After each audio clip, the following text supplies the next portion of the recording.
Hello, this is Mark Wildman of Wildman Athletica, and today we are going to make a video about volume cycles. We have covered this topic before in several videos, but we have not made a specific video about volume cycles.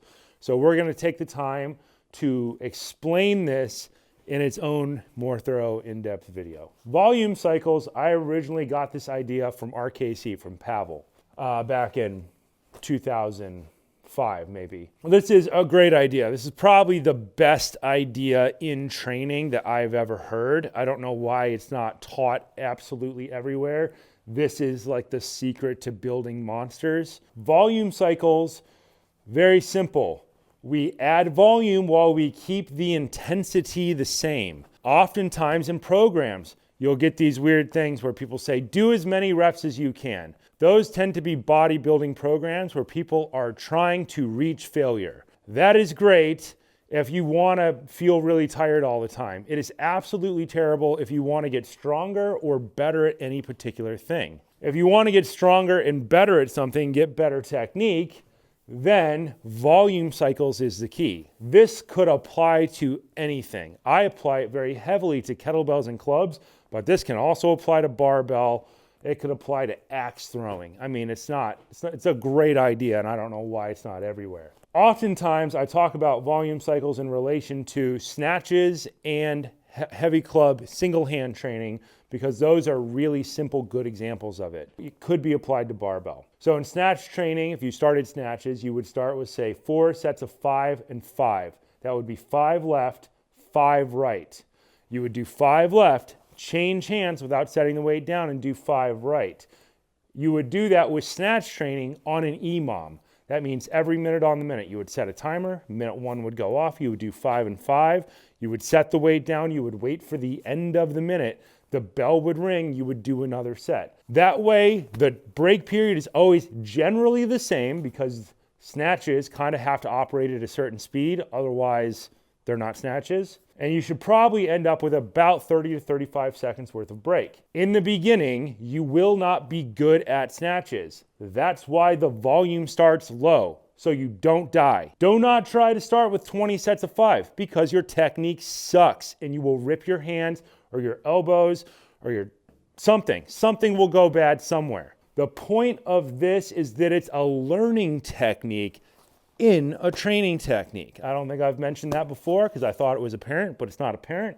You suck.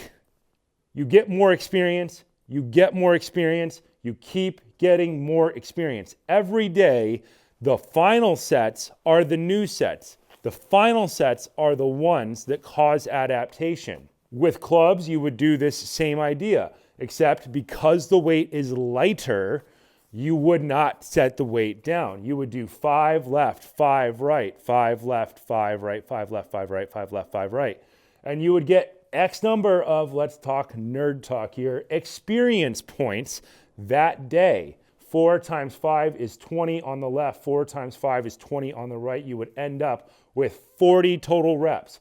I do not count this as just 20 because you have 2 sides, and those are different muscle firings. So I want to be clear when I write this down, and this is not how other people write this down. This is how I write it down because I am that type of nerd. I want all the information in there. The way that we would write it down, we would write the weight. So there should be a number out here.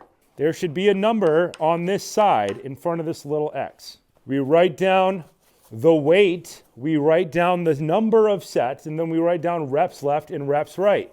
If there is no slash, then it's a symmetrical exercise. Then it is only a symmetrical exercise. Say deadlift or barbell power clean. You would write down 4 sets of 5 or 4 sets of 3. And the other piece of information that we need to know is whether it is continuous or if it has rest. You could write down continuous if it is club, because you're not setting the weight down. You could write down with a 1-minute break, which means that it's not an EMOM. Or you could write down EMOM. So this section right here denotes our timing.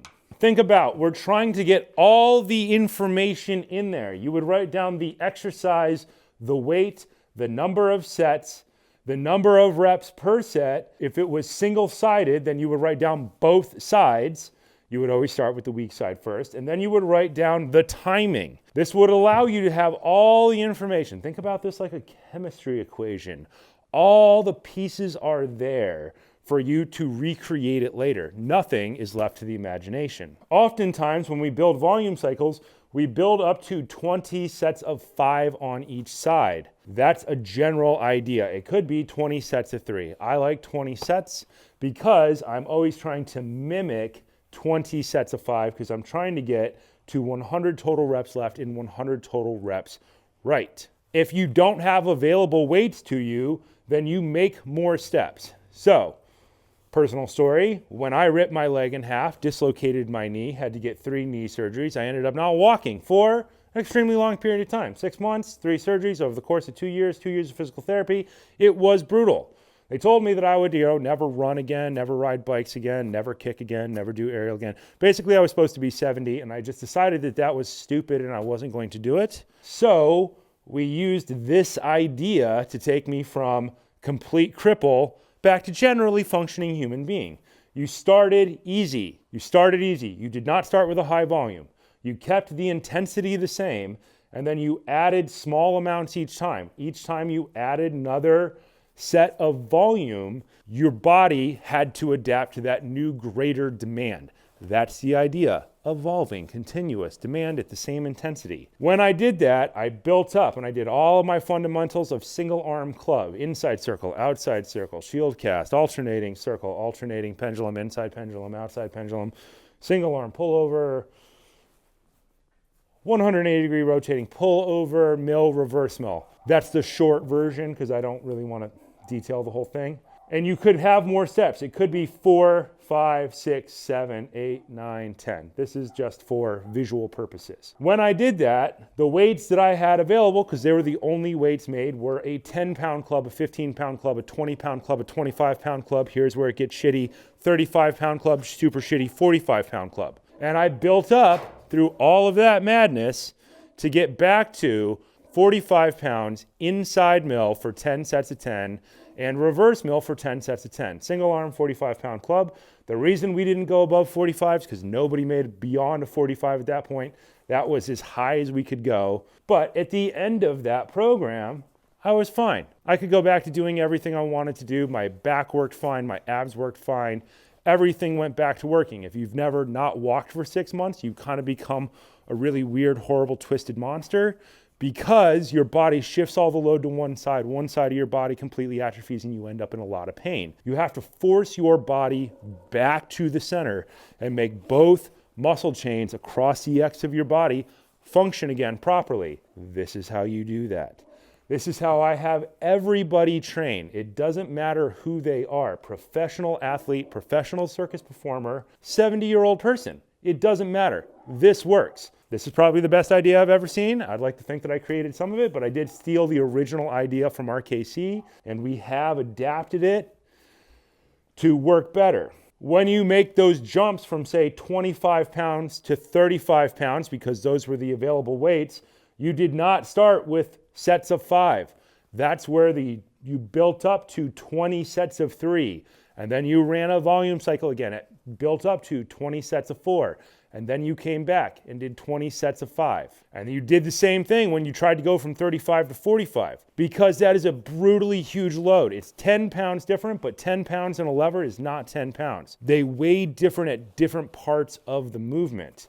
So you create more volume cycles, more steps, more steps, more steps, more steps with smaller jumps so that you can live through it and get better. The goal is to get better, not get worse. If you are hitting failure, you have done your Tetris wrong, you have done your math wrong. Do not hit failure. You can get close to failure. You can hit failure every now and again, but you're not supposed to be failing every day because failure is where you get hurt. Volume cycles are how you try to increase your work capacity while having less failure so you can stay alive, so you can get better, so you can train more, etc. etc., etc.